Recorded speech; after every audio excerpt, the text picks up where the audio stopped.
Welkom, jy is ingeskakel by Nuusdag om 8. Vanaand verskaf dit my, Barron en Suzanne groot plesier om seker te maak jy weet wat aangaan in die wêreld. Soos gewoonlik begin ons met nuus, dan praat ons sport, sake en weer en dan uiteindelik vat Suzanne dit bietjie dieper. Inderdaad, want vanaand pak ons die Eskom debakel behoorlik by die horing. So bly ingeskakel as jy nie in die donker gelaat wil word oor wat vir jou voorlê nie.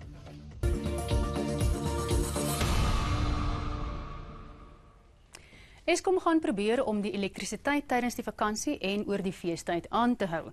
Die minister van Openbare Ondernemings, Pravin Gordhan, het vandag tydens 'n mediakonferensie in Johannesburg gesê Eskom bestuurders is gevra om hul verlof te kanselleer.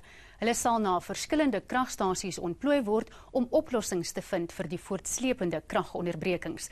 Volgens die minister word die meeste kragonderbrekings veroorsaak deur verouderde infrastruktuur. 'n Taakspan sal ook aangestel word om die bedryfsprobleme op te los. Between the 15th of December and the 15th of January, there is lower demand in any case because of the shutdown of industry and so on. And no load shedding should be expected during that period, and the management must give us the assurance that they're working towards that particular objective.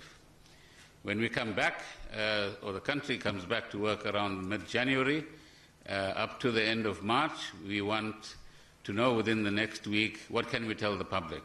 And ideally, we want to tell the public no level 2 load shedding, and hopefully you might have a level quarter load shedding. I don't know what that means in practical terms, but the essence of this is that we need to start managing our power stations, our generators, the repairs, all in a way in which we remove this problem. Not only does it actually irritate citizens of this country, it creates a huge amount of uncertainty in the economy as well. Intussen het die omstrede Nelson Mandela Bay burgemeesterskomitee lid Andile Lungisa nie opgedaag vir 'n mediakonferensie oor beurtkrag nie.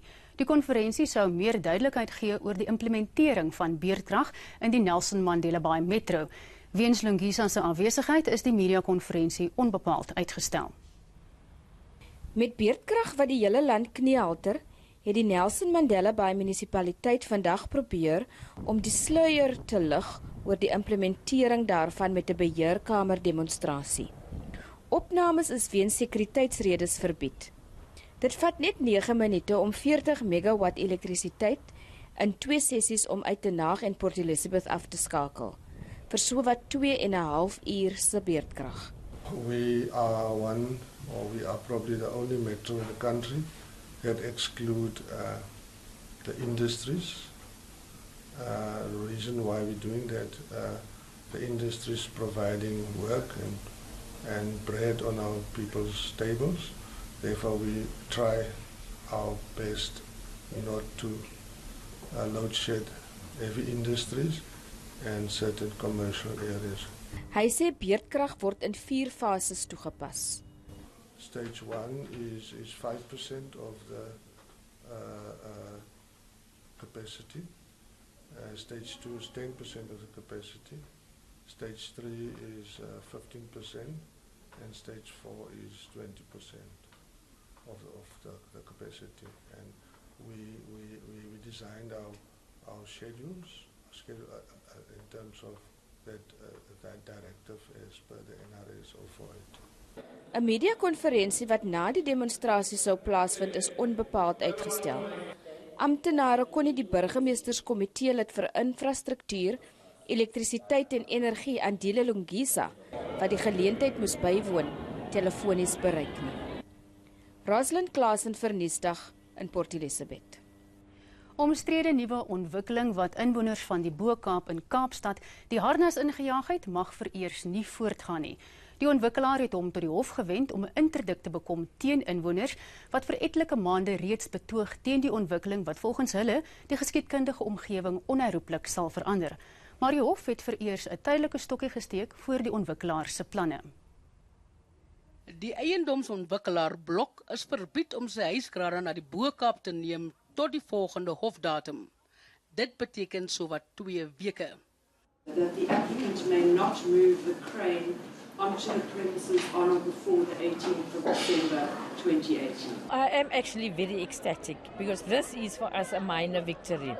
We've been working very hard for quite a few months now, if not a year. Inwoners van die Bo-Kaap spreek al lankal kommer uit dat die ontwikkeling van luukse eenhede en vernuwing in die gebied die ryke erfenis kan beskadig. Luukse wonings kan ook die koste van dienslewering opstoot en sodoende inwoners wat al jare daar bly uit die gebied verdryf.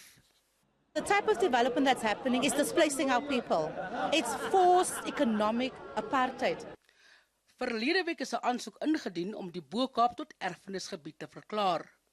Van dese week het die Kaapstadse Stadsraad sy steun beloof aan die proses om die Bo-Kaap se erfenisstatus erken te kry. I don't care if it's an election ploy. All I care for is that they've managed to review the process. Bo-Kaap cannot be alone and very selfishly only accept this heritage. All of our heritage of indigenous people and other tribes must also be protected in our country. Not to promote ethnicity, but just to promote what we call the progressive contribution of people. Die stryd vervat op die 18de Desember wanneer die hof die aansoek vir 'n interdik van die blokontwikkelaars sal aanhoor. Voortslepende stakings in die mynbedryf kan 'n slegte Kerfees vir duisende families voorspel. Werkers by Stillwater en South Deep staak reeds vir meer as 'n maand en verdien gevolglik nie geld nie weens die geen werk, geen betaling beginsel.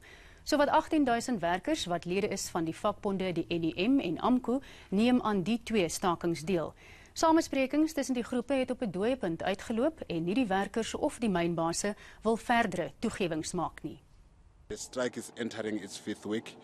And the majority of members are saying that they want to go back to work. They are tired of sitting at home. They have not been paid this month. They have not paid for their bonds. They have not paid for their children's school fees. So we're saying that as a NUM, we cannot allow conflicts of individuals, if it's true, to affect ordinary members who wants to go back to work. En nou vir 'n oorsig oor die belangrike internasionale nuusgebeure. Die finansiële hoof van die maatskappy Huawei word in Kanada aangehou. Meng Wanzhou is deur die Kanadese owerheid op versoek van Amerika aangekeer.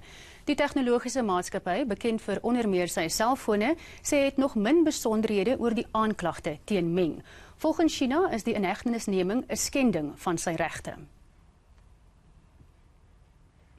Amerikaans-Chinese samesprekings duur voort oor verskeie handelskwessies. Daar is hoop dat die samesprekings die sogenaamde handelsoorlog tussen Washington en Beijing sal beëindig. Die Chinese departement van handel sê daar is reeds 'n voorlopige ooreenkoms met betrekking tot landbou en energie gesluit. Die uiteindelike doel is om weg te doen met alle verhogings in handelstariewe. Die Franse owerheid is besorgd oor die moontlikheid van nog gewelddadige betogings. Studente wat na hulself verwys as geel baadjies is slaags met die polisie. Die betogers was aanvanklik ongelukkig oor duurder brandstofbelasting, maar die heffings is intussen geskrap. Nou eis studente dat die regering ophou met 'n reeks hervormings in staatsdepartemente, vernaamd 'n hersiening van die onderwysstelsel.